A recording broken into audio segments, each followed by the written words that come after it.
الحمد لله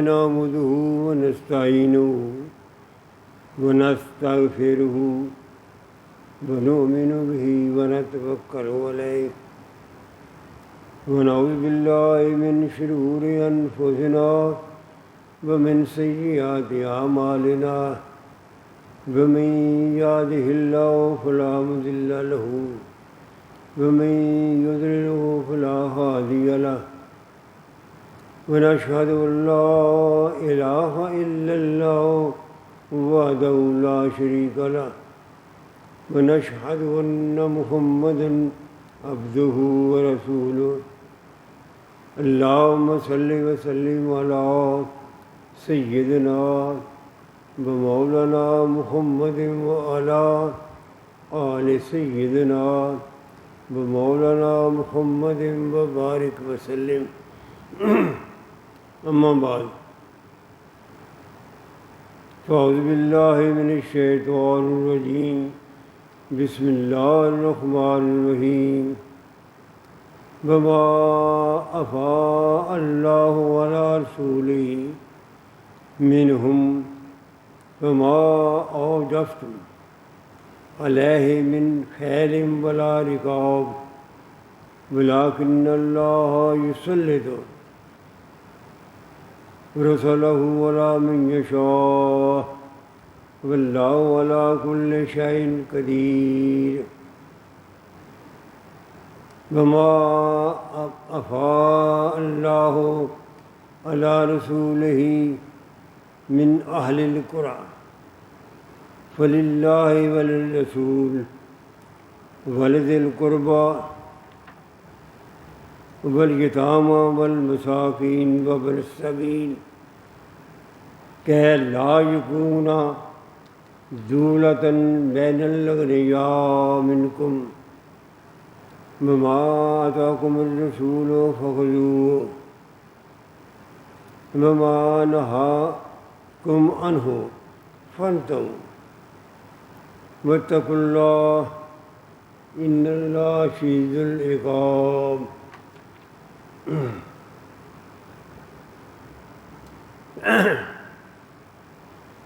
سامعین محترم، یہ سورہ الحشر کی دو آیات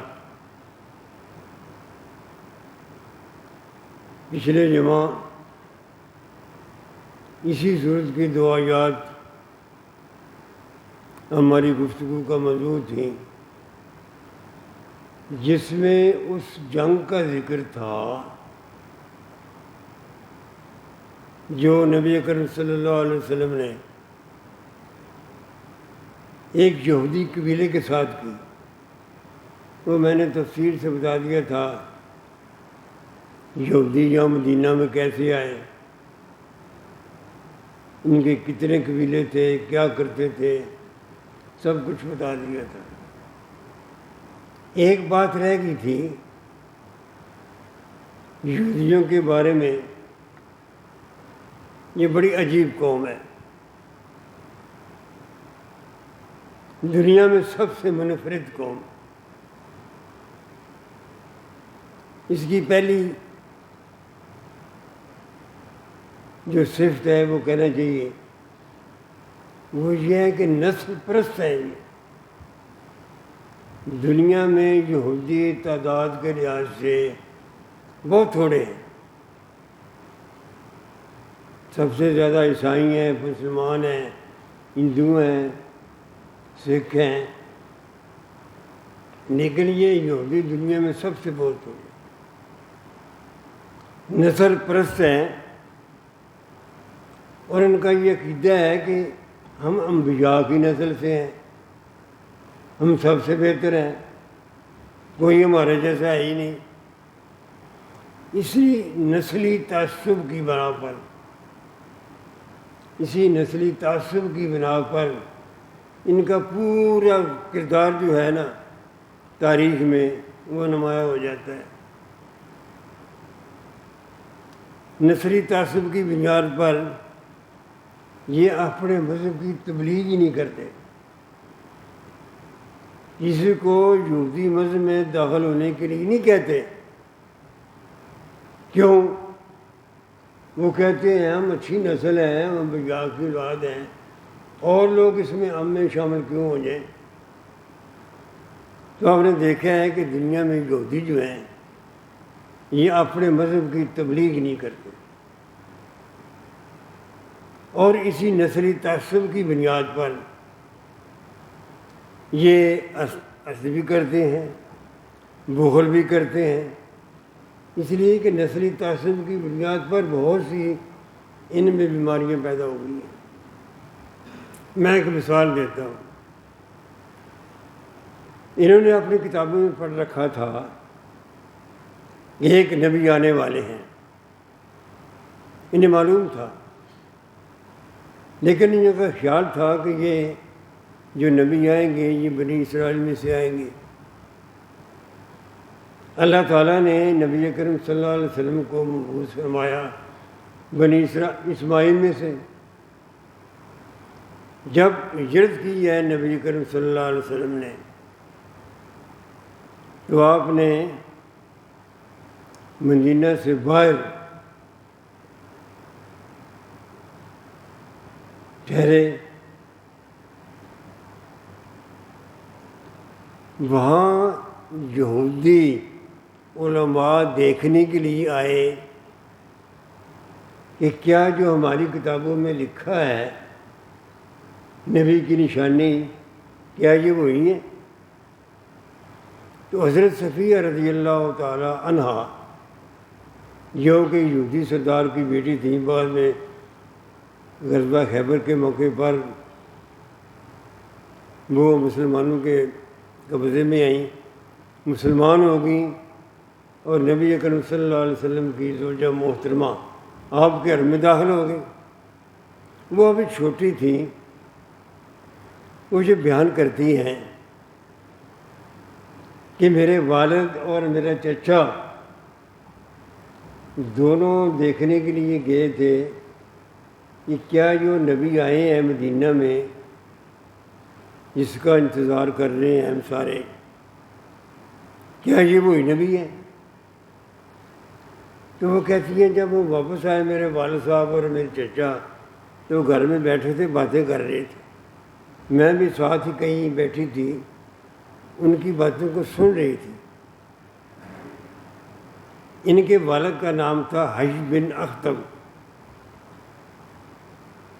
حضرت صفیہ رضی اللہ تعالی عنہا. ان کے چھوٹے بھائی بڑے بھائی سے پوچھتا ہے، بھائی جان یہ بتاؤ جو نبی ہم نے دیکھ کے آئے ہیں کیا یہ وہی نبی ہے جن کا ذکر ہے ہماری کتابوں میں؟ تو حج بن اختب جو حضرت صفیہ رضی اللہ تعالی عنہ کے باپ تھے، انہوں نے کہا نبی تو وہی ہے، یہ سچے نبی وہی نبی ہیں. اب چھوٹے بھائی نے کہا پھر کیا خیال ہے؟ اگر وہی نبی ہیں تو ہمیں پھر کیا کرنا چاہیے؟ بڑا بھائی جو یہ کہہ رہا ہے کہ یہ وہی نبی ہیں، سچے نبی ہیں، وہ نسلی تعصب کی بنیاد پر، حسد کی بنیاد پر جو کہتا ہے نبی تو وہی ہیں لیکن ہمیں کبھی نہیں مانیں گے. یہ کبھی دنیا میں ایسا ہوا ہے؟ یہ اس طرح کی قوم ہے. لیکن اس کے ساتھ ساتھ یہ بڑی حیرت انگیز بات ہے، ان کی دنیا، پوری دنیا میں آبادی جو ہے وہ 2 کروڑ سے زیادہ نہیں ہے،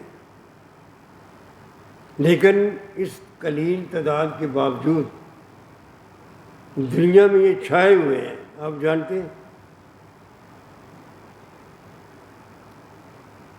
یہ دنیا کا جو مالیاتی نظام ہے، سودی نظام ہے، یہ انہی کے قبضے میں ہے. بڑے ذہین ہیں. جو نوبل انعام ملتا ہے دنیا میں بڑے بڑے سائنسدانوں کا، ان میں سے اکثر یہودی ہی ہوتے ہیں. اور ان کی اور ایک بات بڑی عجیب ہے جو دنیا کی کسی قوم میں نہیں ہے. یہ جانتے ہوئے کہ یہ اللہ کے نبی ہیں، انہوں نے اپنے انبیاء میں سے ان کو قتل کیا، جانتے ہوئے۔ انہیں معلوم تھا کہ یہ اللہ کے نبی، انہوں نے قتل کر دیا۔ حضرت عیسیٰ علیہ السلام کو انہوں نے اپنے خیال کے مطابق سولی بھی چڑھایا اور قتل بھی کیا۔ اللہ قرآن پاک اس کی ترتیب کرتا ہے، وما صلبوہ وما قتلوہ بل رفعہ اللہ الیہ۔ لیکن بہرحال میں یہ بات کہنا چاہتا ہوں کہ یہ بڑی عجیب قوم ہے۔ یہ ان کا آغاز ہوتا ہے حضرت یعقوب علیہ السلام سے۔ یعقوب علیہ السلام کا ایک لفظ تھا اسرائیل۔ اسرائیل کا معنی ہے اللہ کا بندہ،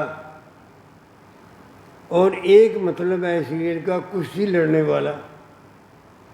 وہ کیسے؟ ان کی کتابوں میں یہ بات درج ہے کہ ہمارے جو جد امجد ہیں یعقوب علیہ السلام، انہوں نے اللہ تعالیٰ کے ساتھ کشتی کی، نعوذ باللہ من ذالک، کشتی کی اور ان کو بچھاڑ دیا۔ اللہ تعالیٰ نے کہا ٹھیک ہے جو تم نے بچھاڑ دیا ہے، جو کچھ مانگنا ہے وہ مانگو۔ اس طرح کی قوم ہے۔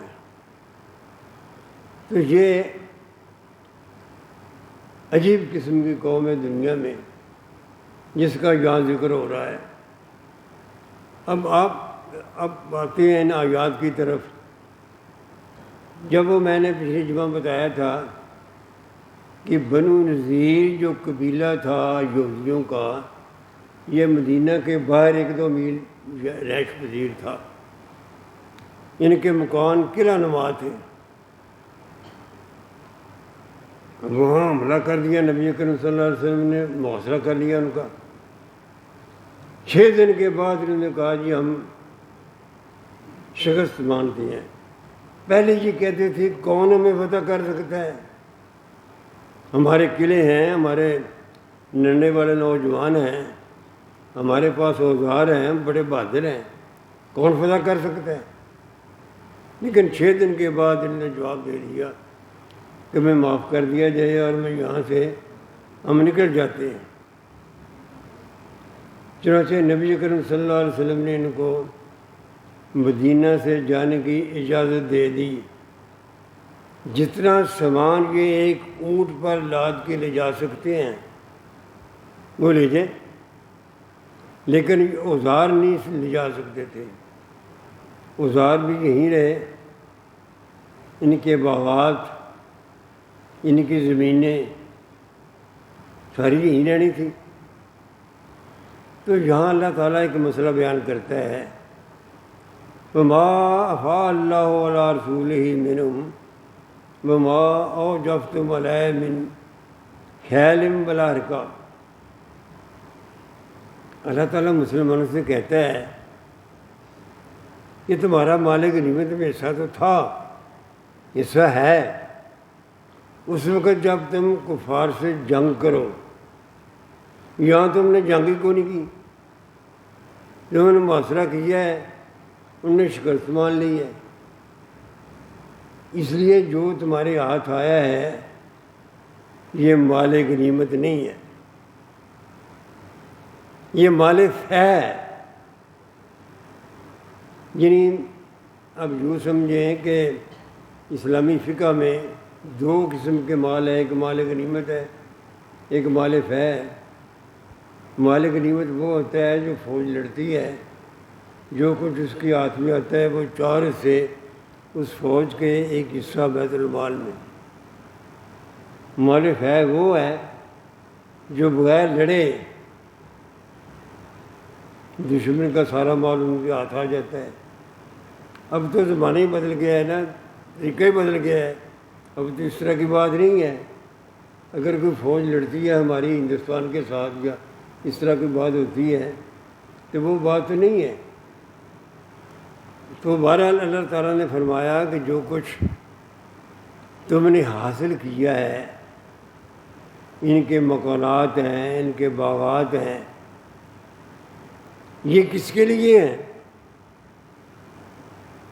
یہ تمہارے لیے نہیں ہے، کیونکہ تم نے وہاں تو جنگ ہی کو نہیں کی، نہ اونٹ دوڑائے نہ گھوڑے دوڑائے، تم نے جنگ ہی کو نہیں کی۔ یہ مالک ہے، اور یہ مالک ہے اللہ اور اس کے رسول کے لیے۔ یہ تو بات سمجھ آتی ہے کہ نبی اکرم صلی اللہ علیہ وسلم اس کائنات کے سردار، لیکن تو تھے انسان ہی نا، ان کے بال بچے تھے۔ یہ تو بات سمجھ آتی ہے کہ یہ مال اللہ کے رسول اور یتیموں مسکینوں کے کام آئے گا، لیکن یہاں جو اللہ تعالیٰ نے کہا ہے یہ اللہ کا مال ہے، یہ کیا مطلب؟ اللہ تعالیٰ تو بے نیاز ہے، سبحان ہے، وہ پاک ہے، اسے تو کسی چیز کی ضرورت نہیں ہے، وہ تو ہر چیز سے پاک ہے۔ تو قرآن پاک میں جہاں آتا ہے نا یہ چیز اللہ کے لیے ہے، وہ دراصل غربا کے لیے ہوتی ہے۔ بڑا عجیب نکتہ ہے، اللہ تعالیٰ وکالت کرتا ہے غریبوں کی، یتیموں کی، مسکینوں کی، ان کا وکیل بن کے کہتا ہے یہ میرا مال ہے، اس کا مطلب ہے اس مال کو یتیموں کو دو، مسکینوں کو دو۔ یہ نکتہ ہے بڑا عجیب۔ تو اللہ تعالیٰ کہتا ہے وَلِلَّهِ وَلِلرَّسُولِ وَلِذِي الْقُرْبَى وَالْيَتَامَى وَالْمَسَاكِينِ وَابْنِ السَّبِيلِ۔ یہ جو مال تم نے حاصل کیا ہے سارے کا سارا، یہ بیت المال کا مال ہوگا، اور بیت المال میں جو مال آتا ہے وہ کس کا ہوتا ہے؟ جو اس معاشرے کے غریب لوگ ہیں، یتیم لوگ ہیں، مسکین ہیں۔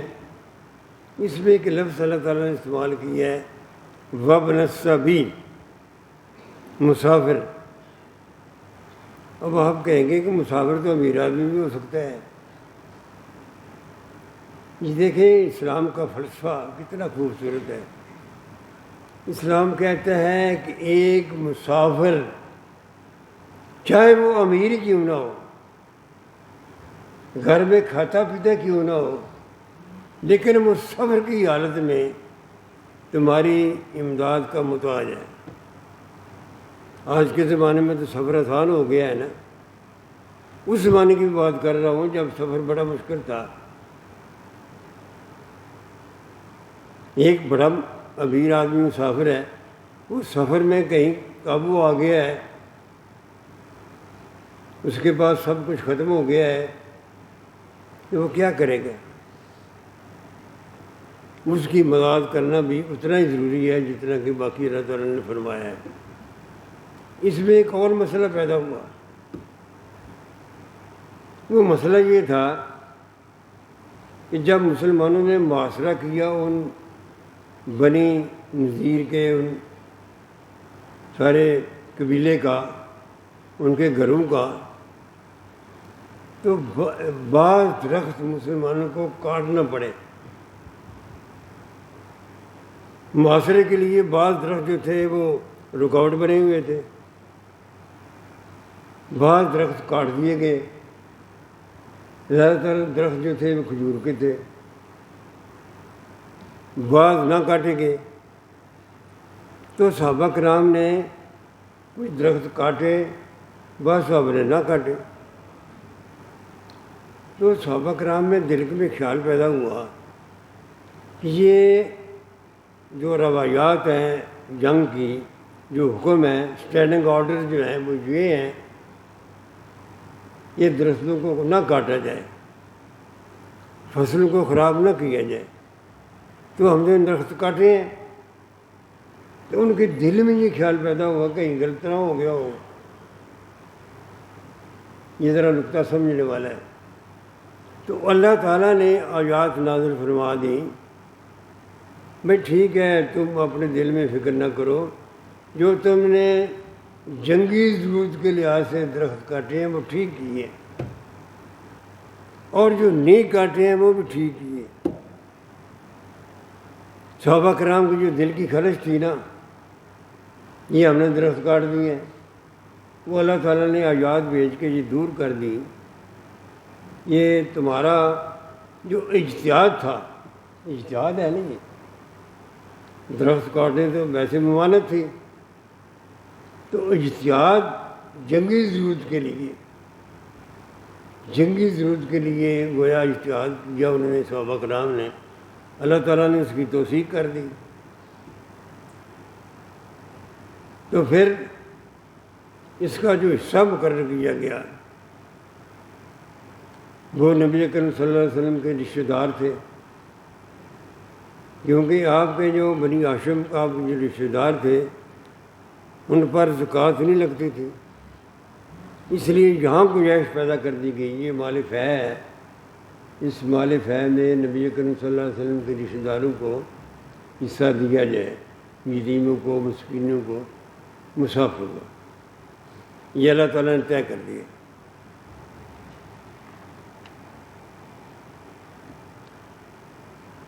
یہ اللہ تعالیٰ فرماتا ہے کہ ایسا میں نے کیوں کیا؟ یہ سارا مال جو ہے یہ اس کی تقسیم ہو گئی ہے، اس کا فلسفہ کیا ہے؟ فلسفہ بھی اللہ تعالیٰ نے فرما دیا کہ لا یکون دولۃ بین الاغنیاء منکم، یہ اس کا فلسفہ ہے۔ یہ فلسفہ یہ ہے کہ تاکہ دولت ہے وہ صرف امیروں کے پاس نہ رہے، غریبوں میں بھی جاتی رہے۔ اور آج کی جو ہمارے معاشیات ہیں وہ یہ تسلیم کرتے ہیں کہ وہی معاشرہ ترقی کرتا ہے معاشی طور پر جس میں جو معاشی سرگرمیاں ہیں وہ پیسہ جو ہے وہ گردش کرتا رہے۔ اگر ملک کی دولت رک جائے نا تو وہ معاشرہ بیمار ہو جاتا ہے۔ ایک بات میں عرض کروں، جب ہم کہتے ہیں نا کہ فلاں ملک بڑا غریب ہو گیا ہے، اس کے پیچھے بات کیا ہوتی ہے؟ اس کے پیچھے بات یہ ہوتی ہے کہ جو ملک کی دولت ہے وہ گردش نہیں کر رہی، غریبوں کے پاس نہیں پہنچ رہی، ورنہ ملک کے وسائل تو موجود ہوتے ہیں۔ آج بھی جب یہ دور آ گیا ہے بڑی غربت کا، غریبوں کا برا حال ہو گیا ہے، اس کا مطلب یہ تو نہیں ہے کہ دولت کہیں باہر چلی گئی ہے، دولت موجود ہے، لیکن وہ دولت کہاں ہے؟ اسی ملک میں امراء کے پاس ہے۔ آج بھی اسی ملک میں اب جب چیزیں مہنگی ہوتی ہیں تو کسی کو تکلیف ہوتی ہے تو کسی کو منافع بھی تو ہوتا ہے نا۔ جب چیزیں بکتی ہیں، کوئی لیتا ہے چیزوں کو، خریدتا ہے، مہنگی چیزوں کو اسے مشکل پیش آتی ہے، لیکن دوسرا پہلو یہ ہے کہ ان چیزوں کا منافع جو ہے وہ تو کوئی لے رہا ہے، منافع لینے والے بھی اسی ملک میں ہیں۔ تو حکومتوں کا فرض یہ ہوتا ہے کہ ایسی سرگرمیاں کریں، ایسے حالات پیدا کریں تاکہ جو دولت ہے وہ امیروں کے پاس جمع نہ ہو جائے، بلکہ وہ گردش کرتی رہے۔ دولتاً لفظ استعمال کی ہے اللہ تعالیٰ کے قرآن نے، دولتاً، گردش کرتی رہے۔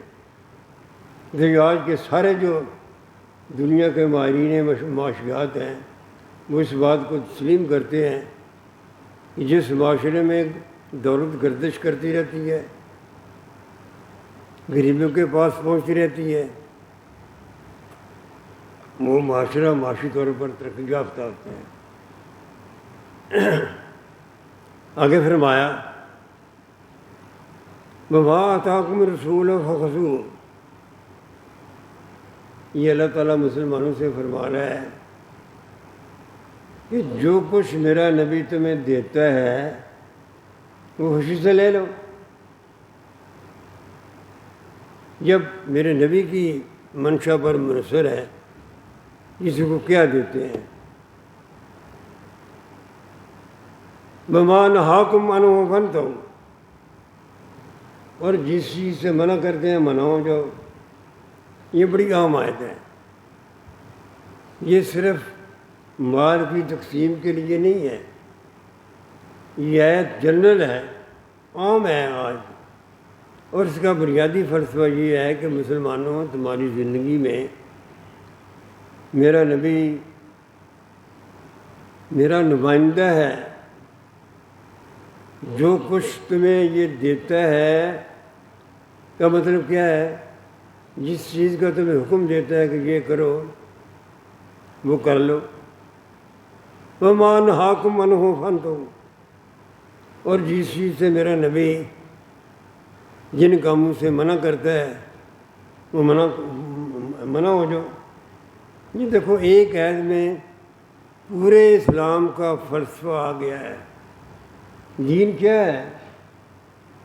یہی ہے نا کہ نبی اکرم صلی اللہ علیہ وسلم کی بات پر عمل کیا جائے، آپ کی سنت پر عمل کیا جائے، آپ کی بات کو مانا جائے۔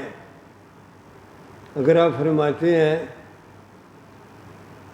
کہ اپنے پڑوسی سے اچھا سلوک کرو، اس بات کو مانا جائے۔ اگر آپ کہتے ہیں کہ غریبوں کی امداد کرو تو اس کو مانا جائے۔ اگر آپ کہتے ہیں کہ صدقہ دو تو اس کو مانا جائے۔ اور صدقے کی آپ تشریح کرتے ہیں کہ راستے سے کانٹا ہٹا دینا، کسی سے مسرا کے مل لینا بھی صدقہ ہے، تو میرا مطلب ہے نبی اکرم صلی اللہ علیہ وسلم نے پوری زندگی بطور نبی اپنی امت کو جو احکامات دیے ہیں ان پر عمل کر کے دکھایا ہے، جو کچھ کہا ہے کر کے دکھایا ہے۔ وہ تم اس پر عمل کرو، یہی دین ہے نا۔ اور جس سے نبی اکرم صلی اللہ علیہ وسلم نے منع کیا ہے اسے منع ہو جاؤ۔ اگر ان دو چیزوں کو ہم اپنی زندگی کا حصہ بنا لیں، کوئی بھی کام کرنے سے پہلے ہم زندگی میں کام کرتے ہیں، مختلف ہمارے مشاغل ہیں، سوچتے ہیں، کماتے ہیں، تو اس کے بعد دیکھیں کہ ٹھیک ہے یہ نبی کریم صلی اللہ علیہ وسلم نے جو فرمایا ہے اس کے مطابق کر لیتے ہیں، اور جس چیز سے آپ نے منع کیا ہے اس سے منع ہو جاتے ہیں۔ چھوٹی چھوٹی باتیں ہم کبھی غور نہیں کرتے۔ مجھے ایک صحابی کا قصہ اکثر یاد آ جاتا ہے۔ ایک صحابی تھے نبی کریم صلی اللہ علیہ وسلم کے زمانے میں، آپ تشریف فرما ہیں، صحابہ کرام بیٹھے ہوئے ہیں۔ وہ صحابی جو تھے وہ سلام کر کے پاس سے گزر گئے، ان کو کام ہوگا، کوئی جا رہے ہوں گے کہیں، سلام کیا اور چلے گئے۔ جب وہ چلے گئے تو نبی کریم صلی اللہ علیہ وسلم فرمایا جس نے جنتی کو دیکھنا ہو ان کو دیکھ لے۔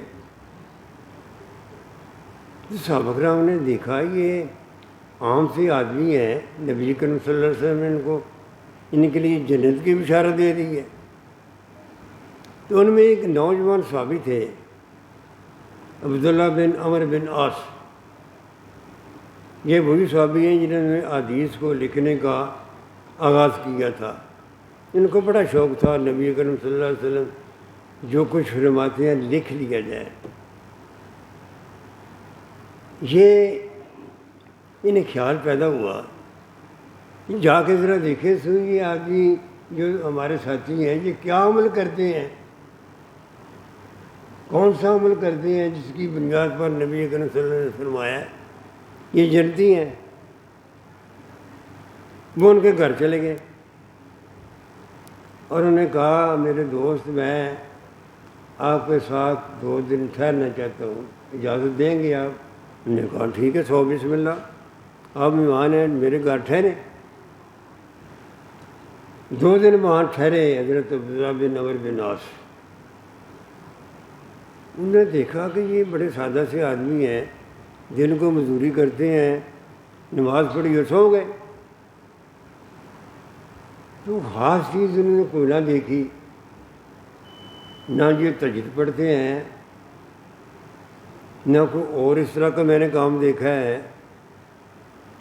نہ کوئی وظیفہ کرتے ہیں، بس سادہ سے آدمی ہیں۔ دو دن کے بعد وہ جانے لگے تو صحابی نے عرض کیا، اے عبداللہ آپ میرے پاس آئے تھے تو آپ نے کوئی مجھے بات ہی بتائی، کیوں آئے تھے؟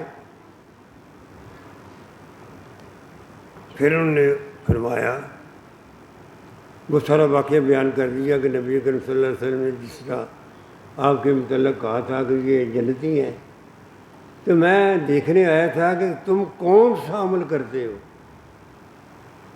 کون سا تمہارا عمل ہے جس نے تمہیں جنتی بنا دی ہے؟ تو میں نے دیکھا ہے وہ عمل تو کچھ بھی نہیں ہے، میں نے خاص بات تو کوئی نہیں دیکھی۔ وہ بھی صحابی سادہ مزاج اللہ کے نیک بندے، وہ بھی کہنے لگے بھی میں تو عام سا بندہ ہوں۔ جب وہ جانے لگے نا عبداللہ بن عمرو بن عاص، تو ان کو بلایا بھی ٹھہرو، ایک بات ہے، ایک بات کی میں گارنٹی دیتا ہوں وہ مجھ میں ہے۔ وہ ٹھہر گئے، انہیں فرمایا کون سی بات؟ اب دیکھیے ذرا غور فرمائیے، یہ کتنی چھوٹی چھوٹی باتیں ہیں جو انسان کو کتنا بلند مقام عطا دیتی ہیں، عطا کر دیتی ہیں۔ انہوں نے کہا جی میں نے کبھی کسی کی غیبت نہیں کی، کبھی کسی ساتھی کی، مسلمان ساتھی کی میں نے کبھی غیبت نہیں کی۔ دوسرا فرمایا کہ میں نے کبھی کسی کے خلاف حسد نہیں کیا، بغل نہیں کیا، کبھی نہیں کیا۔ میرے دل میں سوء ظن ہے ہی نہیں، سب مسلمانوں کے لیے حسن ظن ہے۔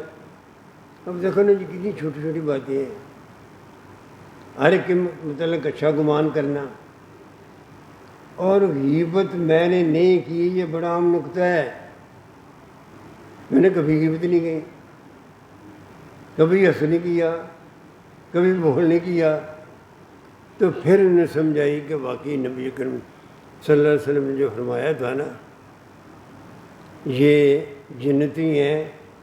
تو میں عرض کرنا یہ چاہتا ہوں کہ بعض کا جن چیزوں کو ہم سمجھتے ہیں نا چلو یہ کیا ہے، میں نے اتنی نمازیں پڑھ لی ہیں، اتنے روزے رکھ لی ہیں، میں اللہ کا نیک بندہ ہوں، مجھے کیا ہوگا؟ یہ بات اس طرح نہیں ہے۔ اگر ہمارے اعمال، ہمارے معاملات دوسروں کے ساتھ ٹھیک نہیں ہیں تو مجھے کہنے دیجیے کہ یہ ہمارے نمازیں اور اس طرح کے روزے کام نہیں آئیں گے۔ اس لیے یہ فلسفہ جو ہے نا، نبی کریم صلی اللہ علیہ وسلم نے جو کچھ فرمایا ہے یہ کرو وہ کر لو، اور جن نے سے منع کیا ہے منع ہو جو، یہی دین اسلام ہے۔ اللہ تعالیٰ ہمیں عمل کی توفیق دے، وما علینا الا البلاغ المبین۔